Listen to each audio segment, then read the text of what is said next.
नमस्कार दोस्तों, study with Varun में आपका बहुत बहुत स्वागत है। आज हम पढ़ेंगे सुपर टेट के अंतर्गत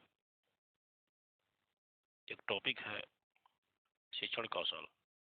तो शिक्षण कौशल के अंतर्गत आता है एक महत्वपूर्ण टॉपिक प्रारंभिक शिक्षा के नवीन प्रयास। तो हम उसके अंतर्गत आने वाले महत्वपूर्ण तथ्यों और प्रश्नों को देखेंगे। तो पहला क्वेश्चन है, देश में संविधान लागू किया गया। देश में संविधान कब लागू किया गया? 26 जनवरी 1950 को।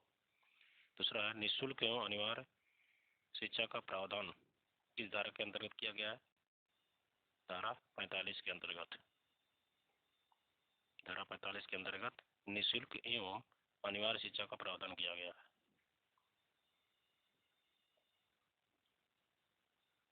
तीसरा है, नेक्स्ट है, भारतीय संविधान में शिक्षा क्या है? भारतीय संविधान में शिक्षा समवर्ती सूची के अंतर्गत रखा गया है, जिस पर जो कानून है केंद्र और राज्य दोनों बनाते हैं, इसके अंतर्गत इसीलिए इसको समवर्ती सूची में रखा गया है। नेक्स्ट, बाल अधिकार का प्रावधान। बाल अधिकार का प्रावधान पारित किया गया। इसके द्वारा पारित किया गया संयुक्त राष्ट्र संघ के द्वारा 20 नवंबर 1989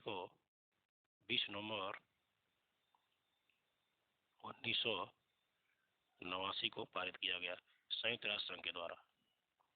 उसके बाद भारत के द्वारा इसको 11 दिसंबर 1992 को अपनाया गया। ठीक है। भारतीय संविधान के अनुच्छेद 21A में 14 वर्ष की आयु के बालकों को निःशुल्क अनिवार्य शिक्षा की व्यवस्था की गई है। अनुच्छेद 21A के अंतर्गत।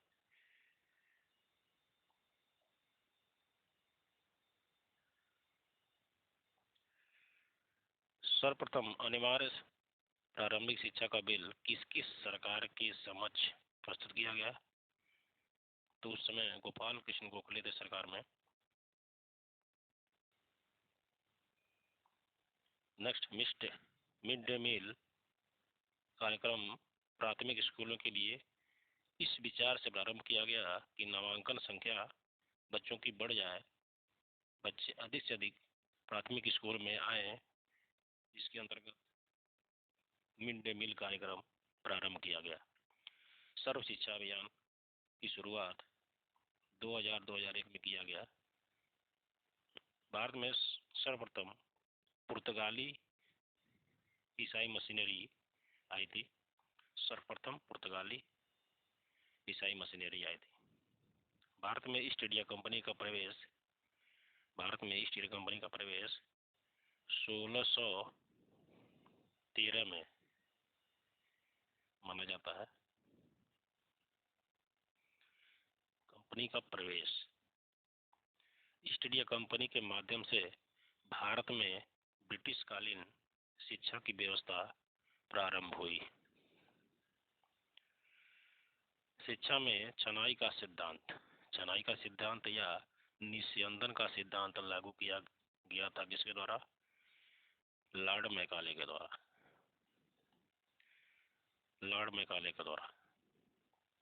लॉर्ड मैकाले ने अपना विवरण पत्र बैटिंग के पास कब प्रस्तुत किया?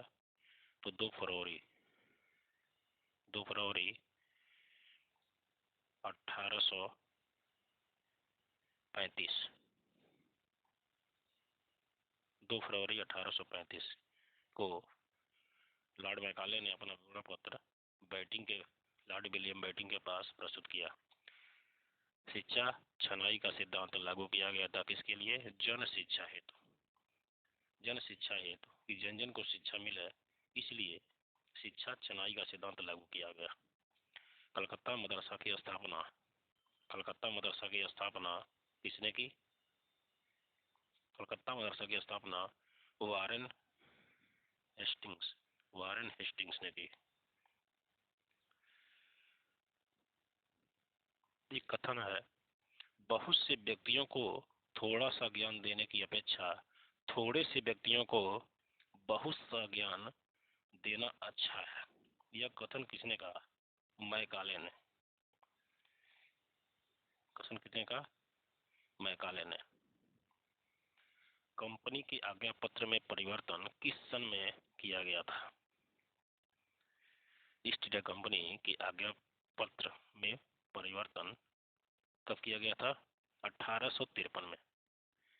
1853।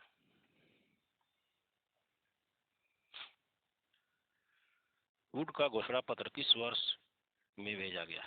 वुड का घोषणा पत्र कब भेजा गया? 1854। 1854।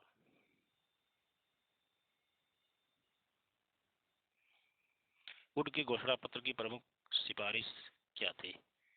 वुड के घोषणा पत्र की प्रमुख सिफारिश थी कि नए विश्वविद्यालय स्थापित किए जाएं। इसके अंतर्गत भारत विश्वविद्यालय आयोग 27 जनवरी 1902 को लाया गया और भारत विश्वविद्यालय अधिनियम 1904 को पारित किया गया। विश्वविद्यालय भारत विश्वविद्यालय आयोग कब आया? 27 जनवरी 1902। और भारत विश्वविद्यालय अधिनियम कब पारित हुआ? 1904।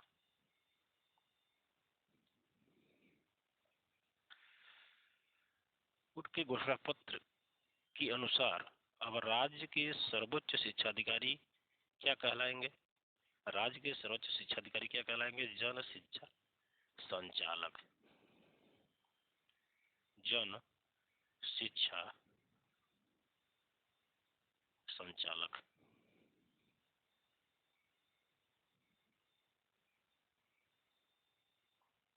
ठीक है। नेक्स्ट, कलकत्ता तथा बम्बई विश्वविद्यालय की स्थापना का आदर्श कौन सा विश्वविद्यालय था? लंदन विश्वविद्यालय। लंदन विश्वविद्यालय के तर्ज पर कलकत्ता विश्वविद्यालय और बम्बई भी विश्वविद्यालय की स्थापना किया गया। हंटर कमीशन क्या था?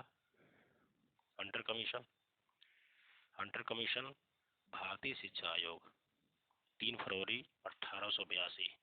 3 फरवरी 1882।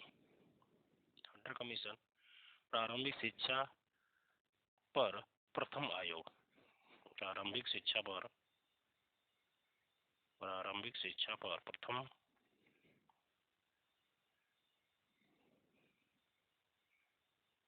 आयोग। प्रारंभिक शिक्षा पर प्रथम आयोग कौन था? हंटर आयोग। लॉर्ड कर्जन भारत के गवर्नर जनरल बने 1899 में। 1899। शिमला शिक्षा सम्मेलन कब हुआ? 1901 में। राष्ट्रीय शिक्षा आयोग के अध्यक्ष क्या थे? कौन थे? Doctor DS Kothari. राष्ट्रीय शिक्षा आयोग का गठन कब किया गया? 1964-66 में। राष्ट्रीय शिक्षा आयोग के अध्यक्ष था राष्ट्रीय शिक्षा आयोग का अध्यक्ष था विश्वविद्यालय अनुदान आयोग का अध्यक्ष। विद्यालय अनुदान आयोग का जो अध्यक्ष था वही राष्ट्रीय शिक्षा आयोग का अध्यक्ष था।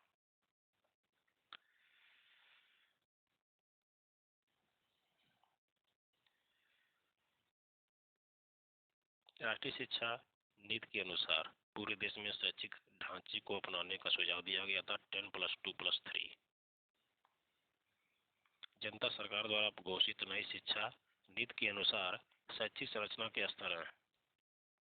पहला 8 वर्ष की प्रारंभिक शिक्षा स्तर, दूसरा 4 वर्ष की माध्यमिक शिक्षा, तीसरा +3 की उच्च स्तर की शिक्षा। नया राष्ट्रीय शिक्षा नीति 1986। नया राष्ट्रीय शिक्षा नीति 1986 के अंतर्गत प्रारंभिक शिक्षा को अनिवार्य तथा निःशुल्क बनाने के लिए ऑपरेशन ब्लैक बोर्ड योजना निर्मित की गई। ऑपरेशन ब्लैक बोर्ड योजना कब निर्मित की गई?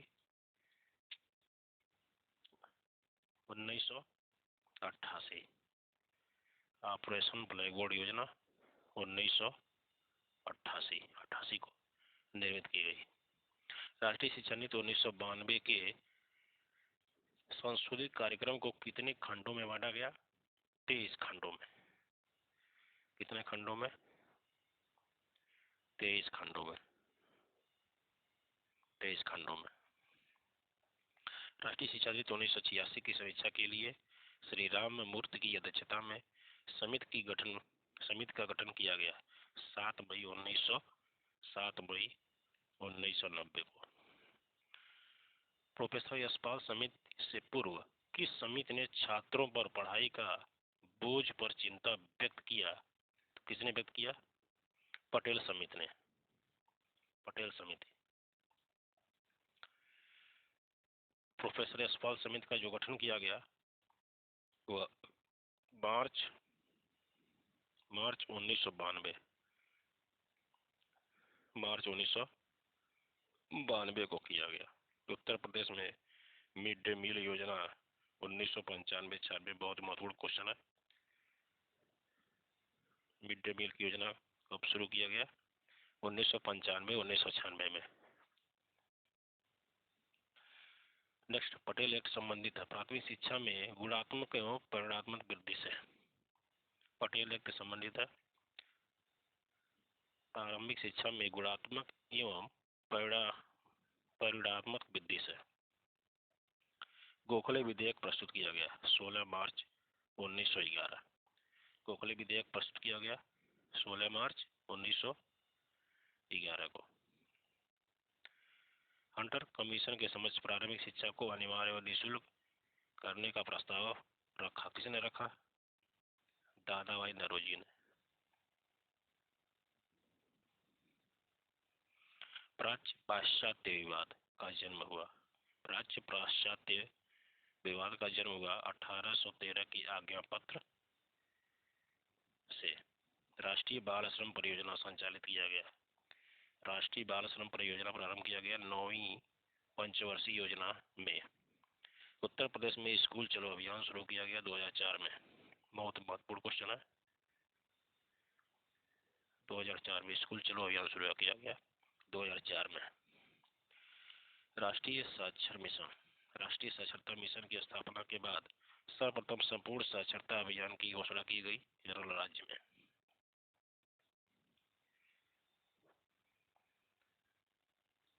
पूर्व प्राथमिक शिक्षा संबंधित है 3 से 6 वर्ष तक के बच्चों के लिए। शिमला शिक्षा सम्मेलन 1901 का आयोजन किया गया लॉर्ड कर्जन के द्वारा। शिक्षा को समवर्ती सूची में स्थान दिया गया 1976 में। शिक्षा को मौलिक अधिकार के रूप में स्वीकार किया गया 1 अप्रैल 2010 को। स्वतंत्रता के समय देश में कितने प्रतिशत जनसंख्या साक्षर थी? 14%। महात्मा गांधी ने बुनियादी शिक्षा का प्रस्ताव रखा 1937 में। माध्यमिक शिक्षा आयोग के अध्यक्ष थे डॉक्टर लक्ष्मण स्वामी मुदलियार। उत्तर प्रदेश में सभी के लिए शिक्षा परियोजना लागू की गई 17 मई 1993 को। 1960-61 में जनजातियों की शिक्षा संबंधी समस्याओं के समाधान हेतु कौन सी कमेटी गठित की गई? उनके अध्यक्ष थे श्री UN डेवर। राष्ट्रीय महिला शिक्षा समिति 1958। राष्ट्रीय महिला शिक्षा समिति 1958 के अध्यक्ष थी दुर्गाबाई देशमुख। उत्तर प्रदेश में जिला प्राथमिक शिक्षा का कार्यक्रम प्रारंभ किया गया 1997-98। तो ये थे महत्वपूर्ण तथ्य और प्रश्न। दोस्तों प्लीज मेरे चैनल को लाइक करें, सब्सक्राइब करें। धन्यवाद।